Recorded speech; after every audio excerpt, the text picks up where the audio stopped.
Here we are outside Dallas for the first game of this T20 World Cup at, indeed, as you can see behind us, Grand Prairie, USA, Canada. We ended up getting an absolute belter, Pezza. Mate, I began this evening, and I apologise for my hoarse voice. Not even a circuit.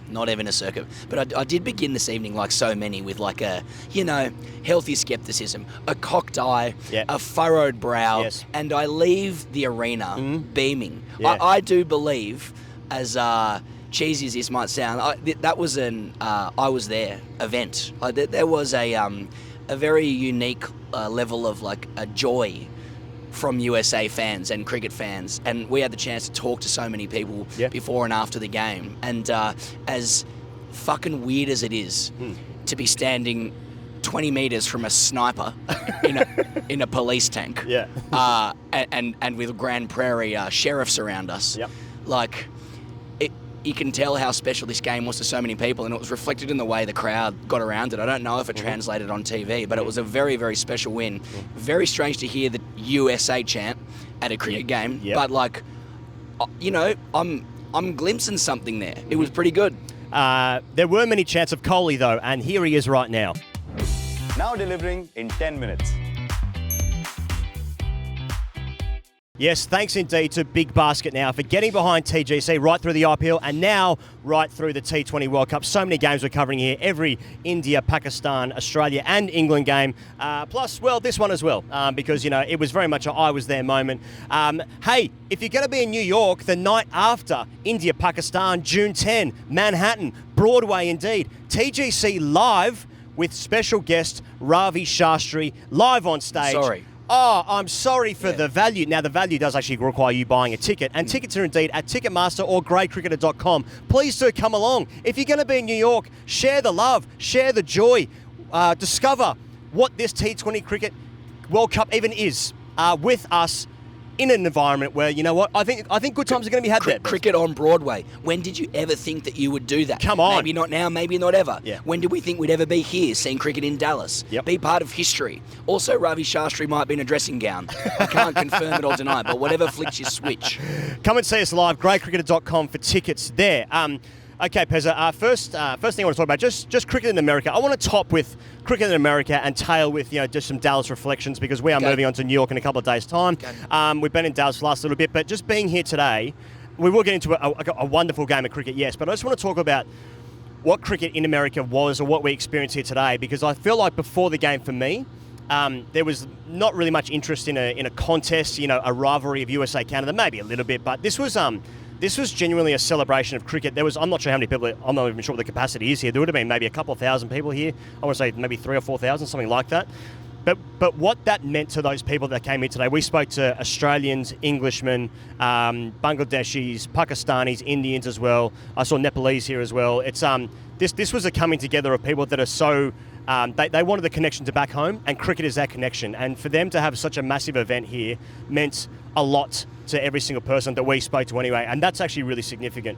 And it was actually quite heartwarming seeing Aaron Jones hitting those winning runs. The crowd were into it, fucking deluxe. Big stars. And it was a connection to your home, to your family, and a lot of people have been here for a year, a month, 25 years, a wide range of scenarios of how they all got here, but they are all here, and they get this opening World Cup game, and you could tell that really meant a lot of things to a lot of people. Now, what that means globally to the guy on the couch back home, or me indeed, who played third grade and 1 year broke that record barrier of 250 runs in a season. It was very much like a fucking Roger Bannister type deal in third grade that year. I finished with 263 for the year. People still talk about it. And so therefore I'm the cricket police, And I see people turn up here today wearing their jerseys, and I'm thinking, okay, cricket police, wee-yaw. What the fuck is that?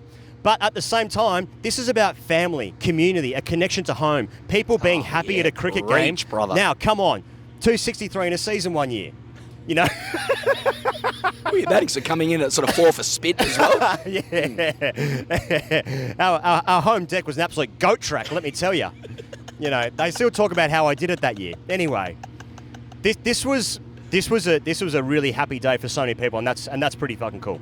Man. Do something with that. Yeah, no. I think you've filled up the space with that. I can only agree, and I felt like today we were watching cricket as reimagined or packaged for a US audience. Now, like, the particular audience here is South Asian, Indian American dominant, and you could see that reflected in like the opening ceremony, for example, like lots of whistles, lots of Caribbean style. But then you had that that real all American flavour with a marching band, which I thought was a great touch. Except that they looked kind of noncy with cricket helmets on, and then all of a sudden Ghostbusters came out, and I was kind of into it. And they looked like they were holding rifles that could shoot some kind of spray or fire extinguisher in the air, which was needed because there was a lot of pyro as well. But can I say, which was also coupled with when we walked in, Charlie walking in with a tripod, and the security said, "I thought you brought in a full shotgun." Yeah, and that not really being an issue apparently. She didn't. She said it out of admiration. Charlie was packing heat. Yeah, so like there was some very interesting sights and sounds, like looking up into the hospitality area, and there's a white guy with a CSK jersey and a Stetson hat on. I'm walking around the grounds, Rich. and I can buy mac and cheese with loaded fries. Yeah. I'm like, I'm in America, and then I turn around, and left arm orthodox is just sort of bowling into the deck, trying to bowl cut shots. So it was a very strange, combination of things. But as the night wore on, I like the lens that you put on it of like, we arrive as the kind of the Scandinavian European like bobsledders to Jamaica's at the Winter Games. Like, we are the police of everything going on. Crow's feet here, settle down, mate. There, about everything. But as the night wears on, you actually the US joy and enthusiasm and their very unique and oftentimes over the top style. They let you know. They let you know.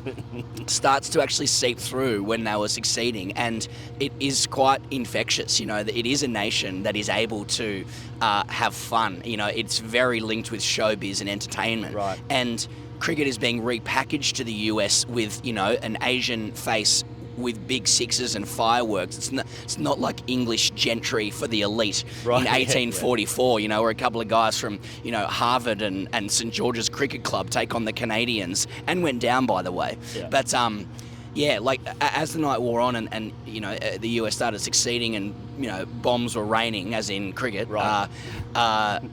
It was real. It was authentic. It wasn't manufactured. It wasn't synthetic. Mm-hmm. People loved it, and you can't we are wrong to be crow's feet and cricket police about that. But a couple of things. Roger Bannister. All right. Okay. During the anthem, there were two like overweight ex-jarhead guys in full American kit. Yeah. Who firstly sung the entire Canadian national anthem. I was standing next to them, like, what's doing here? And then at the end, they started going like, thanks for being our hat. Thanks for being our hat. Like, what the hell? That is garbage. And then they sung like so then the US anthem comes on, traditionally just in a cappella. Right. No backing music. Right. Goes for as long as it possibly can. And then as it ends, they then aggressively yell out, let's play ball! So there was a couple of crow's feet things, but overall, it was joy. To be fair, the sniper did take them out, I saw later. Yeah, that's true. Well, I was hoping the sniper would take out the English bloke who turned up in a Guernsey and whites. I thought that's what it was there for, to just pick off nonces. Now, that'd be good. It was a great day for Interpol. Interpol was the winner today. Don't worry about that. All right, let's talk about the game itself. Let's start with Canada. Yeah. They had a stick first. They made 194 for 5 thanks to two blokes getting 50s. Dhaliwal hit 61 of 44 and Nicholas Curtin hit 51 of 31. Now, am I going to stand here and pretend, I know their names, their life story, what bats they use, which hand they play, which hand is their dominant hand? Right. Good matchups. Good matchups, yeah. Am I going to sit here and do that? No, I'm not. Mova really liked pace on at the end. Yeah. You know what I mean? He really fancied that pace on. That's right. 32. At that time, I was just trying to, to be honest, without going back to the beginning, I was taking that whole first innings of just setting this whole scene up of what this was. Now, a couple of blokes have hit 50s. I thought they played quite well and made 190. 195 on a 230 wicket. On a 230 wicket. Now, you said at the end, they're 30 short here, which is what you say for anything, to be fair. But in any circumstance. And then I go on to speak for 3 minutes myself about my third grade career or whatever. You see, actually, when we played Parramatta at Old Kings, I was motoring along at 36 before rain intervened. I remember that exactly. We'll actually talk about that later. I have a couple of beers. Or as I call them, King Lears. I'm kind of funny like that. I create witticisms in the team. Haven't scored a run in 6 years. I'm just reflecting on Canada's innings here. Yeah, go on with Canada. I like the innings. It was sort of innings like it didn't really have any momentum at any point. They never they really got batted well. away. They were consistent. Yeah, they were consistent. Never really got away. But I mean, are we just Good power play. 50 off the power play. Lost Yeah. a wicket. Ended up with 195. Yeah. It is short on a really good wicket, but. By the same token, it was the US's, it would have been at the time, or it was, the US's highest ever run chase. So you've already got some gas-taking potential there. Yeah, that's true. That's true. But and really, if you look at the game, and I did, not really, but Canada were the better team for 30 overs, or just under, probably like 28 overs. Yeah. Probably played the better cricket, and then Jones and House took them away. So let's just get into the main point of this video of what we just saw with there. And you know what? It's brought to you by Big Basket. It's what now, get no. It's just Jonesy. All right, what now, get now. Brought to you by our friends at Big Basket now. Everything you've ever needed in 10 minutes or less. Now, it did take a little bit longer. It took a couple of hours before this game to really pique my interest. Yep. I was figuring what the fuck I was looking at this entire time, but then. Well, I mean, actually, Stephen Taylor was at LBW in the first over. Yeah, Modi-style silence around the stadium and then took one with him with the review. He's like, well, I'll have a look at that, hitting all 6. So he was unlucky in the end. Cummins at Modi, Kaleem at Dallas. I've always said that. Now, Aaron Jones finishes the innings 94 of 40. He's hit 4 4s and 10 6s, striking at 235. Now, that is 84 of his runs coming from 14 balls. So watch the numbers. So the next 10 runs have come off 26. So a little slow there. Can turn the strike over later in the innings. Boundary sort of guy. Some of that hitting, I mean, it was like Obama was back in. There was just drones everywhere. It was just launching bombs left, right, and centre. Is that insensitive? Yes, it is. Been in the country 3 days, already trying to get deported. Some of this clean hitting, I mean, he literally flipped the game on his head.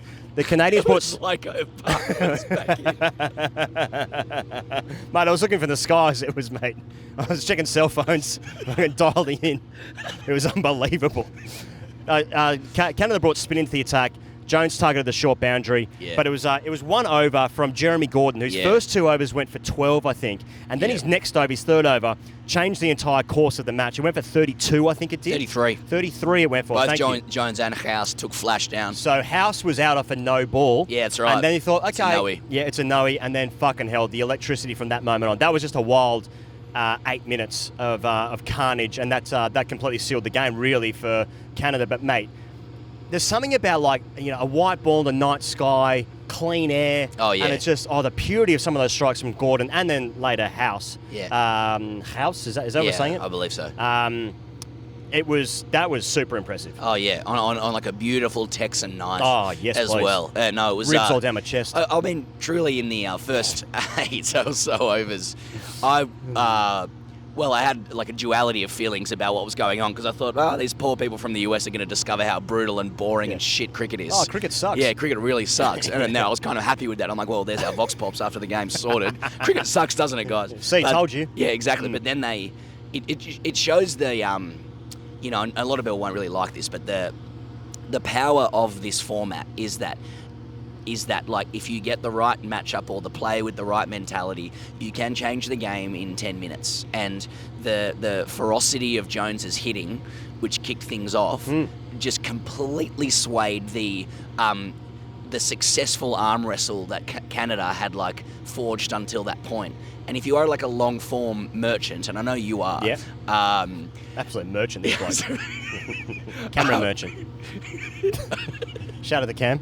Shout out the Cam merchant. And Stephen Merchant. That's kind of, indeed, or a bank merchant, or a merchant banker. But not really shout out to merchant bankers. But like, if you're a long form merchant, if you're winning cricket after 28 overs, it's probably because all the players across all the disciplines have outplayed the other players, and you earn the right to be ahead. You shouldn't really have the right to flip the game on its head in an over or two, but it is the power of this format that if you do have the right mentality and you have that power, you can change the game. And you could actually see in front of your eyes why this format is the correct product through which to market the game to new audiences. I don't know how many new audiences were here tonight, to be honest. I think there's a lot of people who've loved cricket for a long time for that connection reason. But even so, the crowd were up and they were about. They were. I saw them about. Yeah, indeed. Yeah. So they had a century partnership. House and Jones, they were at the fastest ever rate for a T20 international, 14.29 and over. 131. Yeah. Partnership. So it was just an extraordinary innings from Jones. Just like some of the there was something extremely American about it. In like it reminded me of it was like tennis forehands in the prime of like Agassi, Chang. Yeah. You know, there was those fist bumps everywhere. I suppose it was so American. Like when they were up and about, I did a lap around the grounds, went for a little lap, and someone asked me to score in the media box, and I said, I got to go for a lap. Anyway, separate issue. I went past some kids who were all together, and they were like hooting and hollering with their full Dallas accent at a Canadian who dropped the catch, going like under pressure, real like MLS styles. Yeah. And then Jones hit another six, and they're going like MVP. So I was like, that's awesome. Yeah, like again, you sort of go, is that crow's feet? Yeah. Is that settled down stuff, or is it like?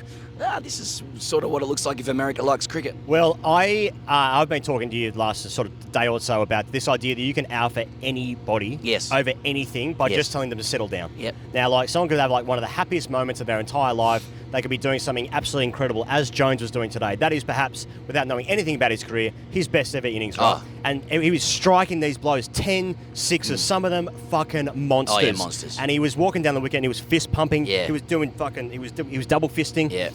And I was just thinking, settle down, mate, you know? Yeah. And therefore, I I win. I do a podcast with my friend.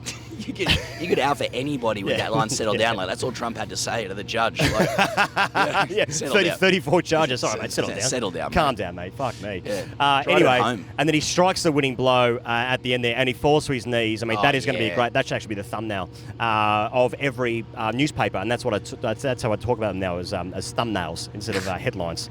But like, there was something so grandiose. If you're just joining us for the first time, sorry, on The Great Cricketer, we're developing really bad tics with the way that we talk as well. So it's just something we're getting medically sorted out. Anyway, the way he fell to his knees, it was like fucking Rocky. You know, it was so cool. Anyway, all right, just let's talk about the last thing. Just talk about lasting Dallas impressions. We've been in Dallas for the last few days. We've been to Dallas-Fort Worth as well, just about an hour drive outside of Dallas. I just want to talk about like some of the things we've seen, the sights, the sounds. It's been a completely new experience for us. I know we've been to other parts of the States before, but this was something quite unique. I mean, so just for me, it's so different to other parts of the States that I've been to, coupled in with like cricket. Like it's obviously this part of Dallas, like outside the stadium here, and what we had tonight isn't America at all. It's just it's a small community of people that have just really embraced this moment. It does feel like it was a South Asian community event, like a cultural event. For 95%, like you could see local police walking around. You could just about get inside their heads and hear them wondering what the fuck this was. There were it is a bit of an outpost of Dallas where we are.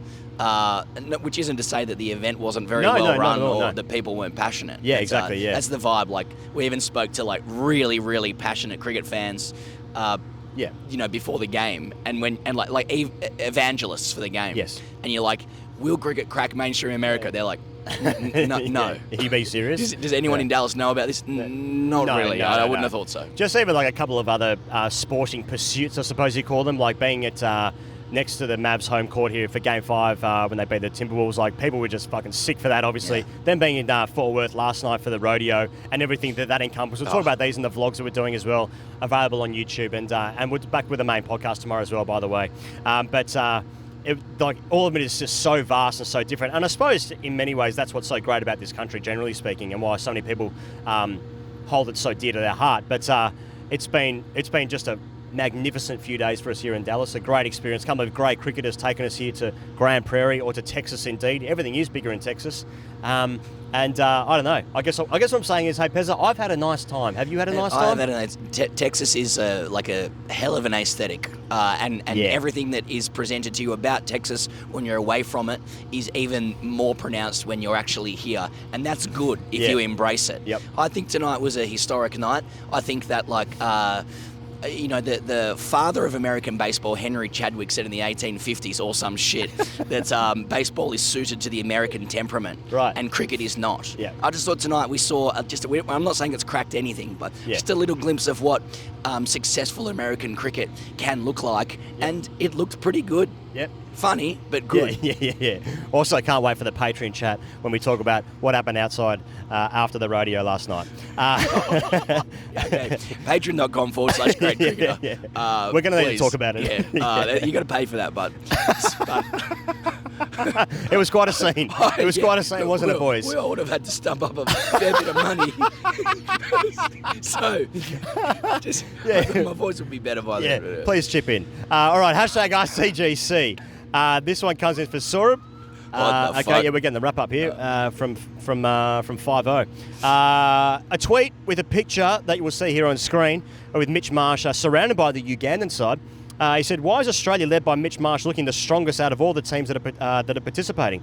We also saw this. We saw some footage of.